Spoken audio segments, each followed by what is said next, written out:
It's called Literacy Connect, and it takes place on Saturday, June 22nd, 2024. I've teamed up with 7 other speakers to cover literacy topics like the dyslexia and word recognition connection with Elizabeth Doherty. Word recognition is one part of reading. So according to the simple view of reading proposed by Goff and Tumner in the 80s and still maintained today, reading is 2 processes, word recognition and linguistic comprehension. Word recognition is just what it sounds like. It's recognizing words. It's looking at letters on paper and knowing that these letters together make this word and those letters together make that word. To recognize words alone, of course, isn't reading. We also need to understand those words, and that's linguistic comprehension. When we recognize what a word is and know what it means, then we're reading. So it consists of three strands, according to Scarborough's reading rope. The first is the foundational strand of phonological awareness. And as SLPs, we know phonological awareness is being able to hear inside a word, tap out sounds, segment into syllables. Phonological awareness is important for speech and language, but it's also really important for reading because it's that underlying skill to eventually recognizing words. The Language and Literacy Connection with Leanne Dahl. Oral language is foundational to written language. So oral language is innate. We've only been reading for about 5,000 years. We typically think about, okay, if we have the oral language, we can understand it, we can speak it, then we should be able to learn to read and write it. And the sounds, the morphemes, the vocabulary, everything that we can write is a pretty clear connection that we use the same language. So we use that language as a foundation.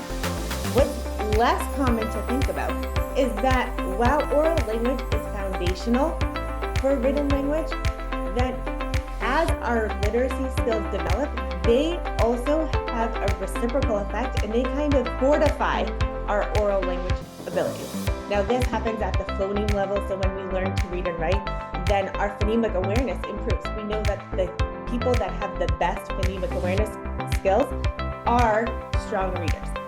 The ABCs of Literacy Assessment with Brittany Moorish.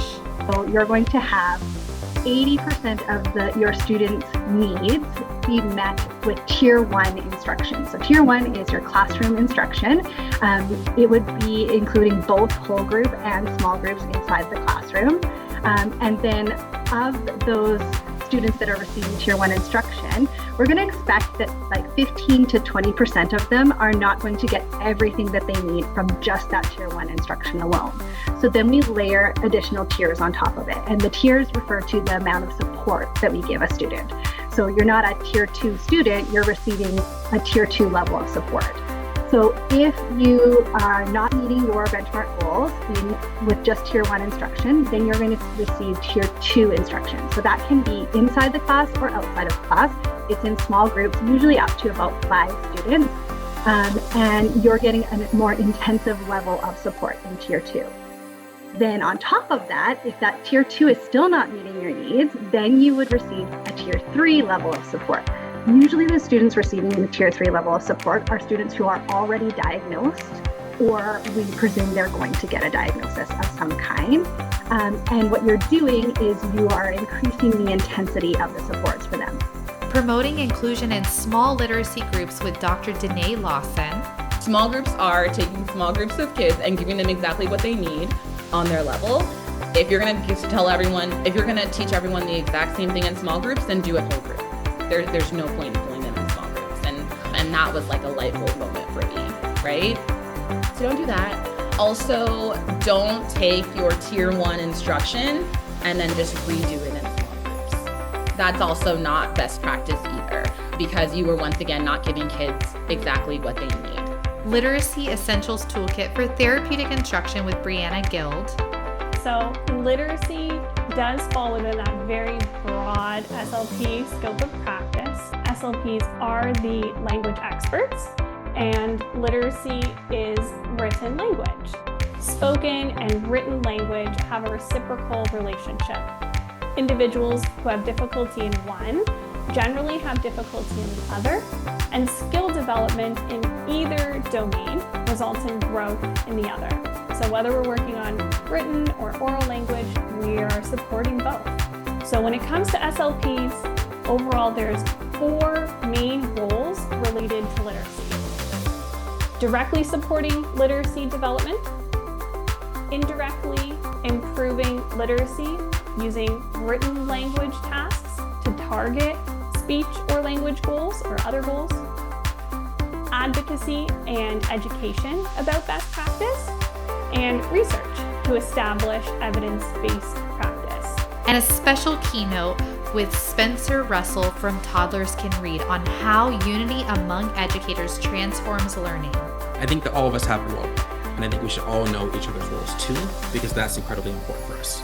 So, number 1, I put educators, researchers, theorists, people who are in this field who have some kind of role with kids as we teach kids how to read. And there's some folks who are kind of still holding on to the old way of reading. I see a lot of educators who fight about the right way versus the wrong way to teach reading. Next, for teachers, I recommend you use the structures that you already have to help to collaborate on early literacy for kids and for families. Together, we need to teach and inform and build that kid. It means that yes, your job is teaching the kid, but your job is also teaching the parent. Your job is to teach and to collaborate with both. Speech professionals, I think the more and more you are able to incorporate reading into your sessions with kids, especially if you've got one-on-one time with the kid, that is gold. It is so beautiful. There's so much you can do in just 5 minutes one-on-one with a kid. And I would encourage you, if it's not on your radar, if it's not part of your practice already, to begin to incorporate reading into your sessions with your kids, because that 5 to 10 minutes of one-on-one work will make a world of a difference. Not just in their reading, but it's going to make a difference in their speech too. Last group that I love to talk to is parents. And I think parents are the thread that ties everything here together. Because while educators kind of talk and teach through the day-to-day work and SLPs through the sessions, parents are the ones who are going to be with their kids for life. At the end of the day, you are the ones responsible for your kids' learning. You are the ones responsible for your kids' education. We also have a bonus course about AI and assistive technology tools for literacy with Megan Stewart. AI, artificial intelligence, it's more of like you put in a framework of things. I'm thinking of like ChatGPT and things like that, and like Google. You put in like a framework, like a starting point, and then it pulls in extra things and helps you refine it and helps you think, be like an extra brain for you almost. And it starts thinking of different ways that you can use that same information and use that throughout your teaching or your day or your writing or anything like that.